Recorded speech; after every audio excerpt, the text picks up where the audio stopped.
Bapak Ibu terkasih, sahabat-sahabat terkasih, jangan lupa juga ingat tahun 2021 the years of integrity, integritas. Mengucapkan mudah, melakukannya butuh usaha dan juga tekad dan niat. Nggak ada yang susah, ya. Di hadapan Tuhan, di hadapan orang banyak yang namanya murid, tidak ada yang susah. Semua bisa, tergantung bagaimana respon kita. Pastikan kalau di tempat kerja ada atasanmu, ada orang-orang menyuruh lakukan ini, ya, untuk ini masalah pekerjaannya. Oh, jangan saya Pak, tak bisa. Jangan. Ya Pak, saya akan berusaha. Bingung, pergi sebentar ke toilet, berdoa. Mana ini Tuhan? Nanti Tuhan kasih hikmat. Ya Bapak Ibu terkasih, pertama sekali saya kerja di Galangan, saya bawa ijazah S1 saya, bangga kan? Bangga. Dibawalah saya ke lapangan, masuk itu ke dalam kapal yang besar, itu lebih besar dari ruangan ini mesinnya. Bingung aku. Pak, nanti Bapak gini-gini, yang nyuruh saya kan anak buah. Aku sedikit ijain di situ. Oke. Oh ini ya Pak, nanti ininya tahan, dibilangnya. Aku sedikit pun tidak mengerti. Dulu belum ada yang namanya internet. Secepat sekarang kan bisa cari Google, tak selesai. Udah dia pergi, ya kan, dengan gaya dan wibawa yang kubuat-buat. Aku tanya, mana toilet? Aku pergi ke sana, aku berdoa.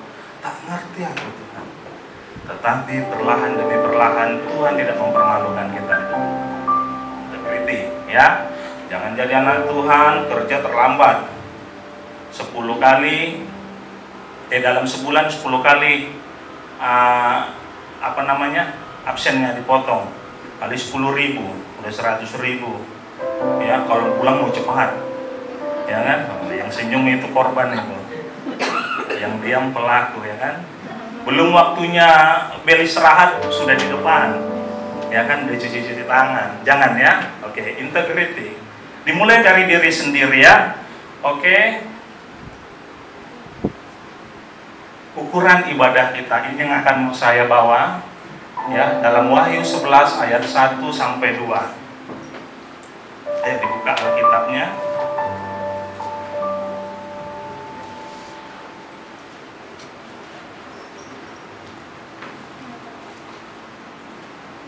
Wahyu 11 ayat 1 sampai 2.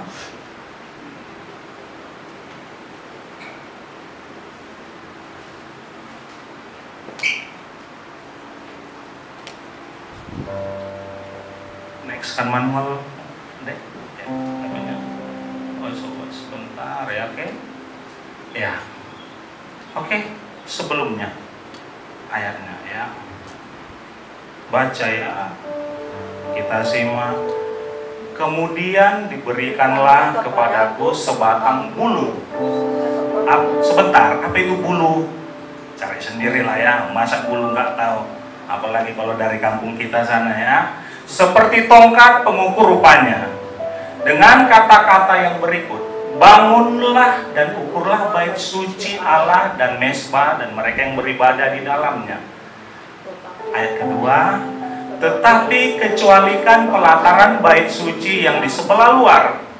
Janganlah engkau mengukurnya, karena ia telah diberikan kepada bangsa-bangsa lain, dan mereka akan menginjak-injak kota suci 42 bulan lama.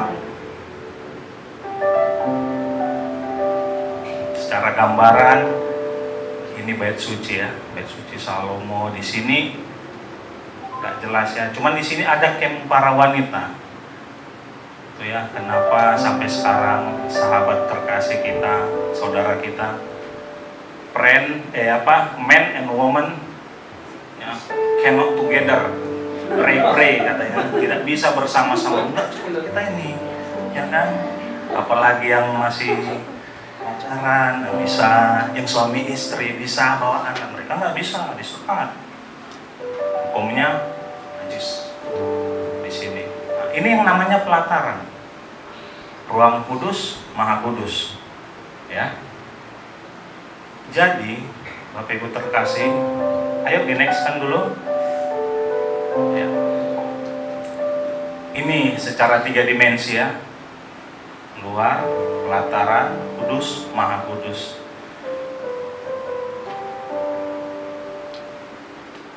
Ya. Rupanya kekristenan kita ini ada levelnya. Saya mendengar tadi sempat tertegun ya. Ada level pelataran, ada level ruang kudus dan maha kudus. Yang pelataran Tuhan bilang tak perlu kau ukur itu. Mereka juga kok nanti nginjak-nginjak itu ruang suci itu. Posisi sama-sama Kristen. Yang di ruang kudus dan maha kudus ini Tuhan maunya itu, dan inilah harusnya level kita. Jadi banyak sekali kita orang percaya volunteer, itunya, itu kan bahasanya kan, volunteer ya. Oh, kalau di Basecamp ada pakai ya. Ngikut. Kenapa kau Kristen? Ya pun udah Kristen Pak, bapakku ngikut. Kenapa Kristen? Nggak tahu. Ayo semua kita yang hadir hari ini, mulai detik ini jangan sampai kita disebut Kristen level pelataran. Karena Kristen yang di level pelataran inilah nanti yang ikut menghujat, yang ikut menginjak-injak ini ruang kudus dan maha kudus ini. Makanya nggak heran banyak terjadi selek di gereja, bentrok. Karena apa? Pelataran. Level pelataran itu, kalau ada yang lupa sesuatu di rumah bisa dia pergi. Kalau level kudus, ruang kudus, maha kudus, ada yang nggak benar, dia mati. Dia udah siap. Banyak. Gak usah jauh-jauh kita cari ke Eropa, Pak. Di Indonesia, di kota Batam banyak. Itu di sana, ditembus di sana, di penjara sana. Nama-nama yang indah semua yang berasal dari Alkitab, tapi levelnya pelataran. Dan maaf, mereka masih banyak kesempatan untuk mereka bertobat kalau sungguh-sungguh. Masalahnya sekarang banyak kita yang ke gereja rutin, banyak kita yang ke gereja, yes, kasih yang baik, kasih yang apa yang diperintahkan, tapi level kita, janganlah pelataran. Karena Tuhan bilang di situ, ya di Wahyu 2 tadi, yang kau ukur itu ini aja, level ruang kudus dan maha kudus. Maaf Bapak Ibu terkasih, jangan sampai Tuhan muak sama kita. Udah biarin aja dia, bisa. Karena kita udah sepele, kita sudah lupa apa yang dia korbankan 2000 tahun lalu, anaknya yang tunggal. Bahkan banyak orang sekarang gampang kali. Asal ada terkejut, pintu agak dia apa ya, katanya pendua apa? Oh, bahasa roh. Nyebrang bahasa apa gini. Bukan menjadi berkat lagi, tetapi menjadi ejekan, cemooh. Merah dia jalan, hijau dia berhenti. Kau belajar di mana itu?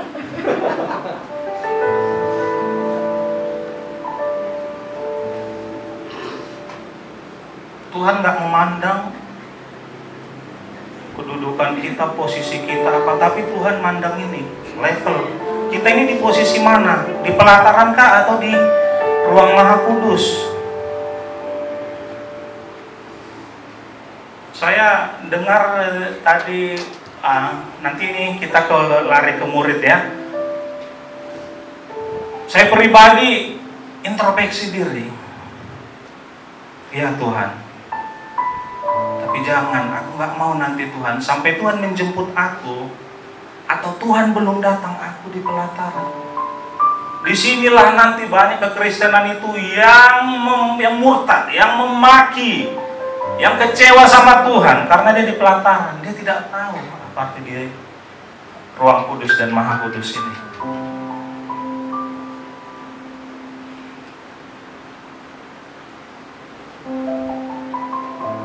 Bapak Ibu terkasih, gambar tirai itu terbelah dua. Tapi ini ajaibnya Tuhan ya. Ini sudah diselidiki, dia enggak habis. Membuktikan bahwa ini bukan manusia yang buat. Dengan kematian dia yang kita peringati hari ini, atas pengorbanannya, Tuhan mengingatkan kita. Jika engkau mau masuk ke ruang kudus, Maha Kudus itu, ayo, welcome. Tuhan tidak mau kita hanya di pelataran saja. Ya. Maha Kudus, ruang kudus, Maha Kudus bukan berarti menceritakan tentang apa yang kita kerjakan, pelayanan kita, kehebatan kita, apa semua struktur kita di dalam gereja, bukan. Tapi nilai kita, integritas kita. Tuhan terbelah. Dia sudah mengambil kunci maut itu. Tidak ada lagi gap, tidak ada lagi batas. Berarti apa? Siapapun dari kita yang hadir hari ini memiliki peluang besar, ya, peluang besar untuk memang betul-betul masuk ke ruang Maha Kudus itu.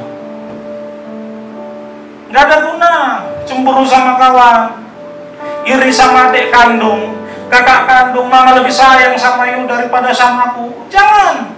Kau masih di pelataran. Kalau kita masih begitu, kita masih di pelataran. Masih ada yang kotor-kotor yang sudah kita siapkan. Kecemburuan, hal-hal yang tidak baik. Kapan kesempatanku?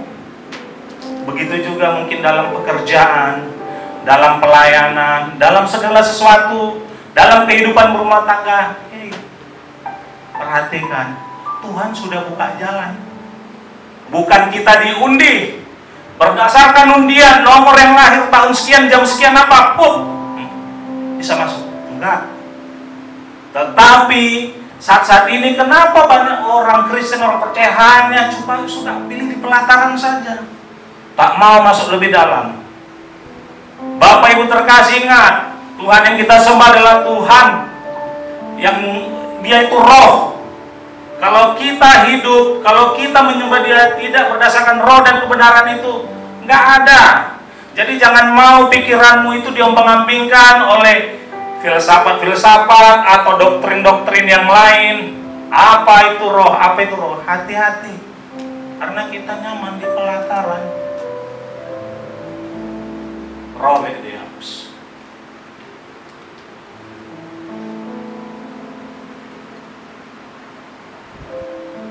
Kristen level pelataran disebut pengikut.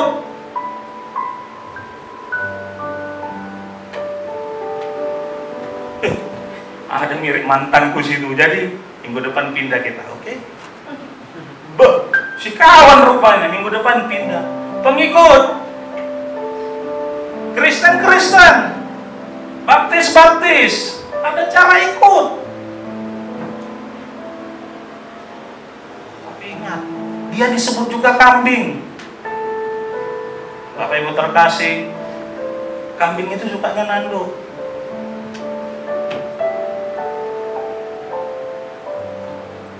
Semua kurang sama dia. Sudah diberkati Tuhan dengan motor yang rodanya 2, minta roda yang 3. Jadi tukang butut ya Pak. Ya Bu ya, jadi tukang butut. Cemburu. Kambing kan itu kemana? Beda sama domba. Tanya Pak Ferdi ya, itu di belakang. Domba itu diciptakan Tuhan, itulah satu-satunya binatang yang tidak punya kemampuan atau alat untuk mempertahankan diri. Dia mau diapain aja, tenang, tergantung gembala. Tapi kalau kambing, makanya pastikan face kita ya, laki-laki, jangan berbau-berbau. Tidak ada domba bandotnya, kambing bandot ada.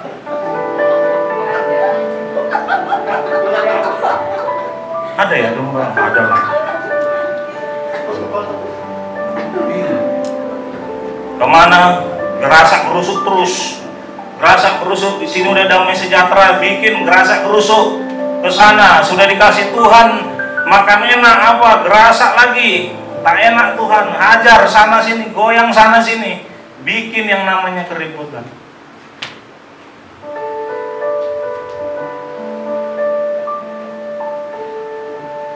Bahannya, materialnya itu ilalang. jerami,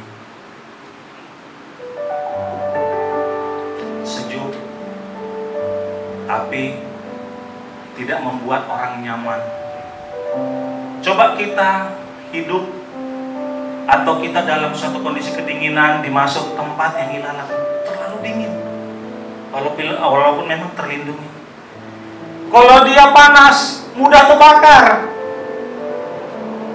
Nah itu kan, beberapa tempat tiba-tiba datang pemadam, sibuk bakar, nggak ada apa, nggak ada api, nggak ada yang lain, karena panas, terpercik sedikit terbakar. Pantang nggak bisa dia bikin orang ribut, ya kan? Pastikan kita bukan ilalang. Tahan bagaimana? Ya, aku Tuhan bukan di pelataran, aku di Roh Kudus, Maha Kudus. Berarti apa? Roh yang bekerja. Ada bukan ilalang. Ilalang membawa percikan yang besar, terbakar semua. Tidak ada hasilnya. Beda, emas dibakar makin murni. Beda ya. Kekristenan level Ruang Kudus, Maha Kudus.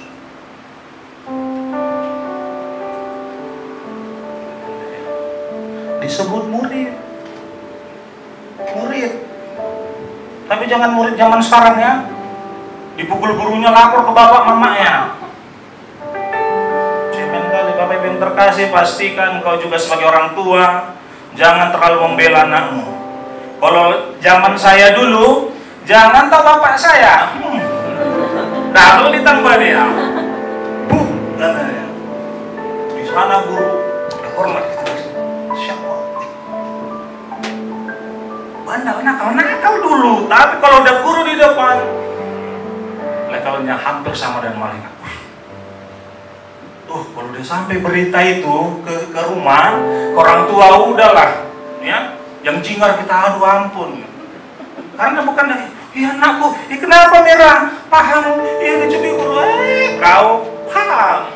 Ya. Jadi ada kawan saya gitu, tinggal di Piayu, anaknya sedikit nakal SMK. Jadi puji Tuhan, bisa diusahakan dia bisa PKL di salah satu perusahaan otomotif di Batam, di Agung Otomal yang ada di sini ya, Anggrek. Bapaknya senang. Harus dipanggil. Nah, jadi khusus murid ini orang tuanya dipanggil. Maksudnya di rumah dibina, dia saking semangatnya itu anak di depan guru, jadi gurunya yang takut. Habis ditempel, dengar itu ya. Jangan coba-coba bikin apa, melawan pesan guru. Pak, jangan cabut boy. Pak, sabar Pak. Berhasil anaknya, bagus, predikat terbaik sekarang.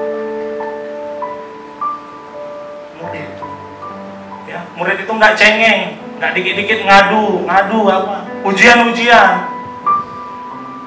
Ada level yang harus diambil dia, dan dia tidak cemburu, dan dia berbesar hati. Ya, pastikan kalau kita murid itu begitu karakter kita. Kalau ada seorang murid yang tinggal kelas, dia tidak akan demo. Kenapa kawan saya naik, saya enggak? Dia sadar ada hal-hal yang dalam dirinya yang memang dia belum bisa naik. Tapi kalau memang secara tes dia sudah layak, dia naik. Bu, saya nggak mau naik kelas 5, di kelas 4 aja terus. Nggak ada, itu bukan murid. Perlu dicek. Jadi nggak pun dipaksa-paksa, dia akan naik sendiri. Tapi ingat, semua ada waktu, semua ada proses. Ya. Dulu kalau cerita dengar orang dulu, ada beberapa orang karena memang inteleknya tinggi, dari kelas 1 bisa ke kelas 3 SD, ada. Dan itu juga berlaku. Ya. Kita sudah siapkan Tuhan, ada 5 jawatan, ada talenta dalam diri kita. Jangan sombong, apa lakukan Tuhan? Jangan sombong. Engkau lagi tidak mau berubah, nggak mau mengupgrade diri, nggak mau ya, aku bisa Tuhan. Kedua, kita malas. Titik. Semua manusia itu sudah disiapkan Tuhan masing. Dan ingat, apa kelebihan orang di sekitarmu? Jangan kau cemburu. Apa yang ada pada kita, kembangkan. Itu murid. Makanya ada jurusannya kan, jurusan apa? IPA. IPA. Jurusan apa? IPS. Ya kan agak gitu kan. Padahal setelah proses berlalu, yang IPS pengusaha, punya usaha yang hebat. Tapi ada segala sesuatunya. Ini murid. Murid apa? Belajar bersama-sama. Tapi ingat, murid itu tidak bisa naiknya bersama-sama, kolektif dinaikkan. Berjuang masing-masing.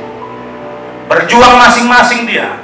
Untuk dia mempertanggungjawabkan ilmu yang didapat dia, untuk mempertanggungjawabkan bahwa dia memang layak untuk naik kelas.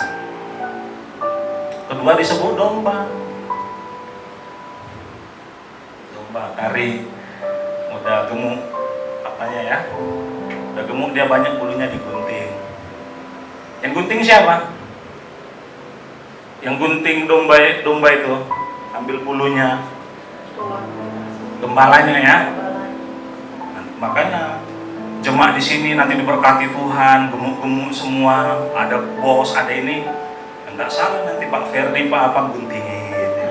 Sama Pak Alex. Iya, dia kan gembala di sini. Dan dia domba ini nggak tahu. Oh, ya. Bahkan dia apa dikerumunin singa pun dia diam aja. Tapi karena ada gembala yang menuntun membimbing dia ke air yang tenang, dia merasa aman terus. Ketiga, bahannya emas. Ya. Bapak Ibu, kita nggak usah merasa Tuhan, aku ini apa, tertuduh enggak. Kita proses ke sini. Ya, gini-gini berdiri di depan, pernah juga melakukan kesalahan, kadang lupa silap, kadang salah ucap. Tapi ayo, minimal kita tahu kita itu salah. Cepat, ya, ampun Tuhan. Karena segala sesuatu ada proses.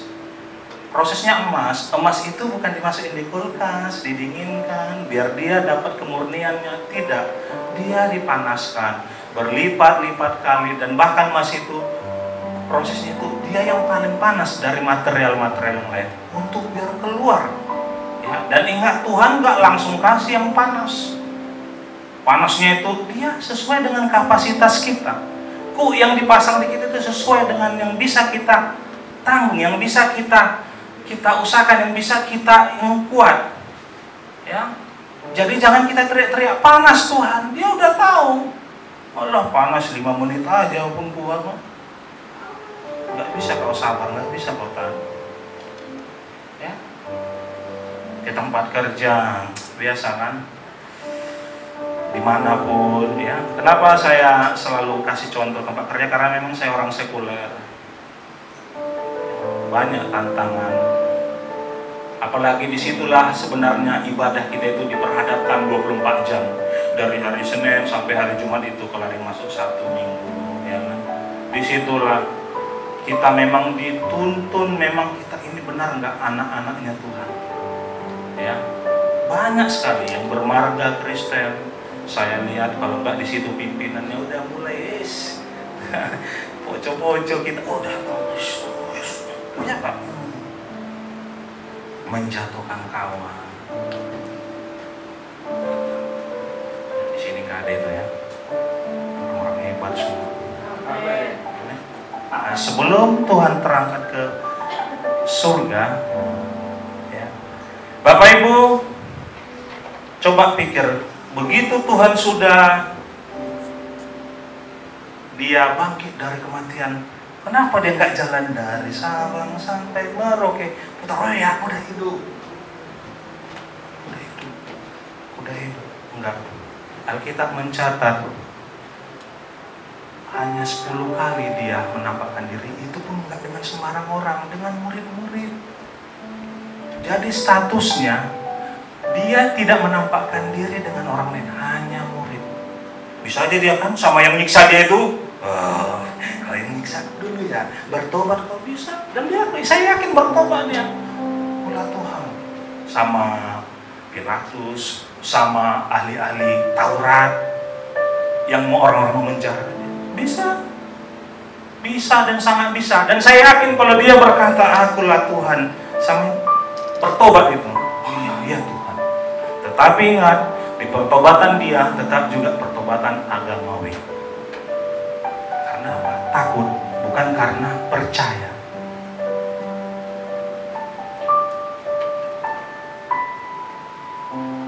Sebelum terangkat ke surga ada sebanyak 10 kali Yesus menampakkan diri kepada orang-orang yang disebut murid. Ingat ya, bukan pengikut. Jangan pernah cemburi orang atau teman sepelayanan atau orang lain, teman kerja. Kalau dia next, lebih lagi. Berarti koreksi aja diri kita. Kita ini pengikut atau murid. Ya, yakinlah kita nggak akan meminta-minta. Pertama, Maria Magdalena. Ya. Siapa Maria Magdalena ini? Jangan nunduk kepala, takut ditanya. Ya. Carilah nanti di Alkitab ya, yang pasti dia ini nggak bermarga ya. Tapi banyak sekarang kan anak-anak Kristen dibikin Maria Magdalena, si Dabutar, si Pahutar. Namanya harum.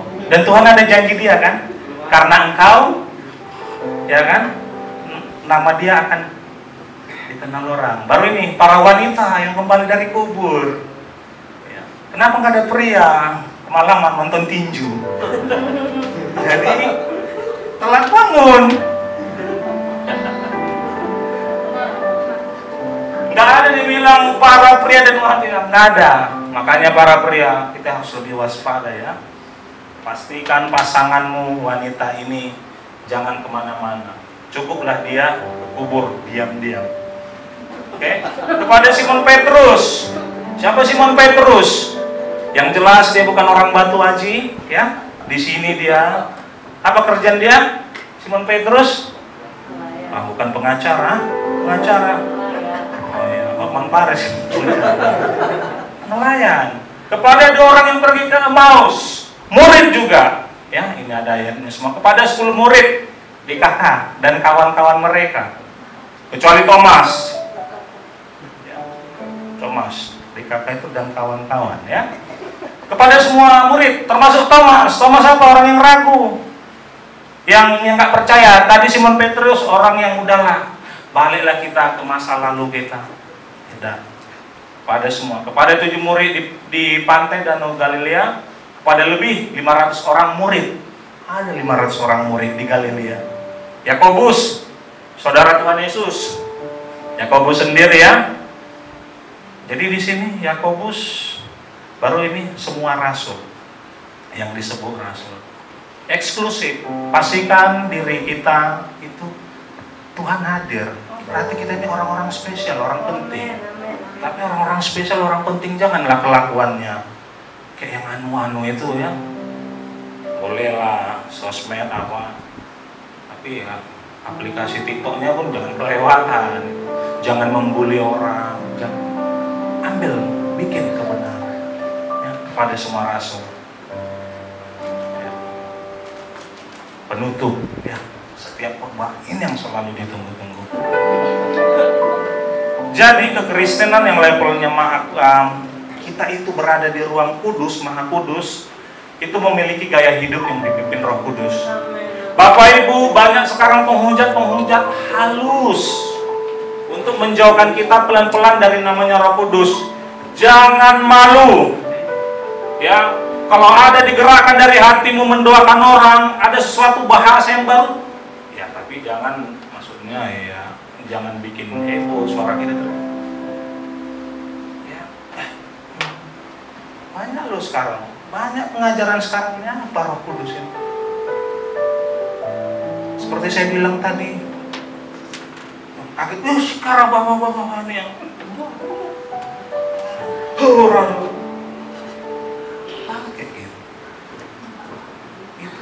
Personal ke Tuhan.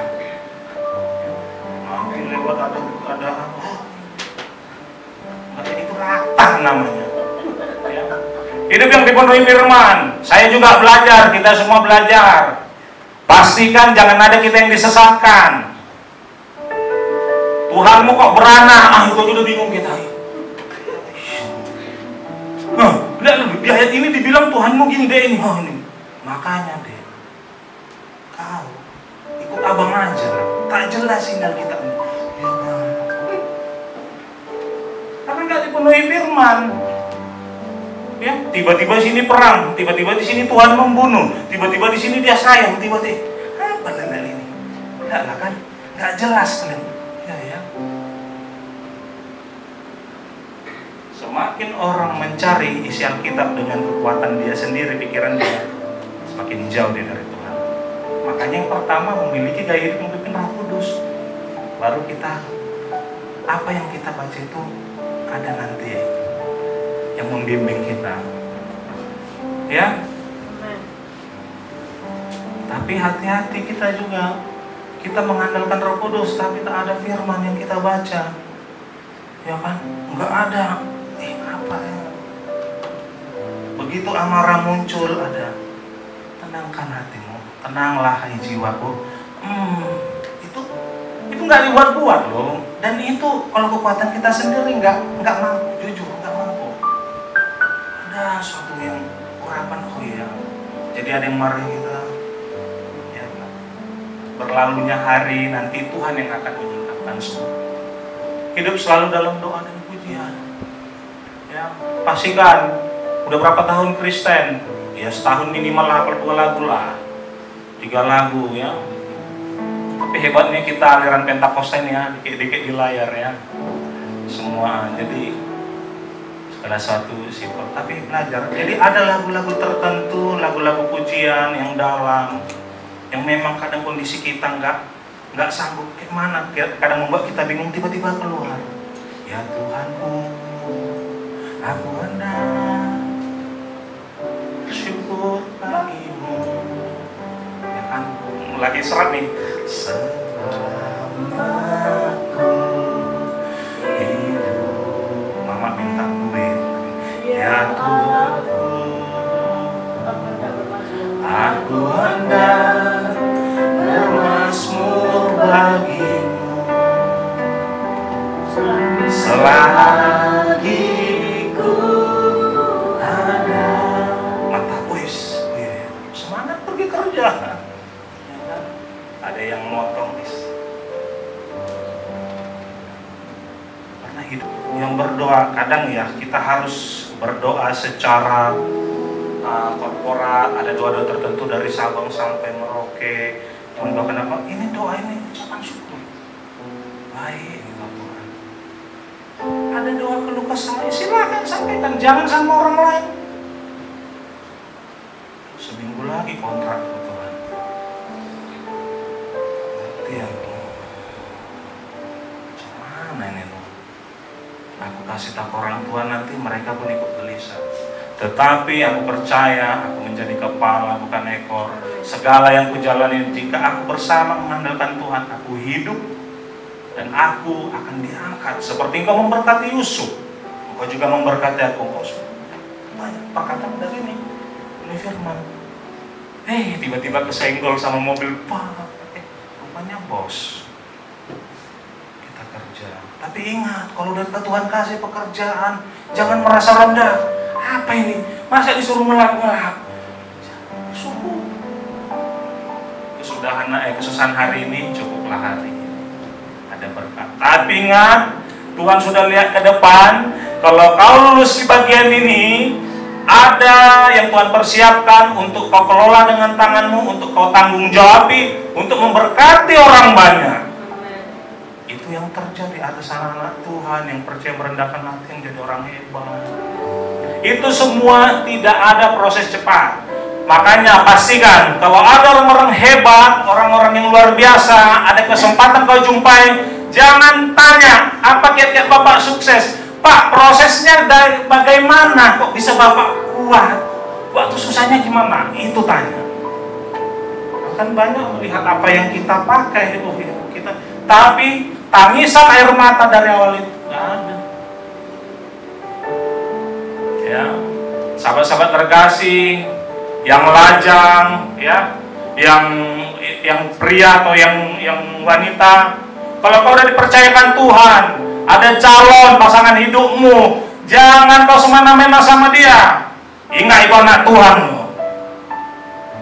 Ya, yang perempuan kalau udah ada, ya jangan kau sia-siakan juga. Ada yang lebih keren lagi kan? Karena hanya masalah roda tadi. Ini 2 roda, yang sana 3. Jangan juga.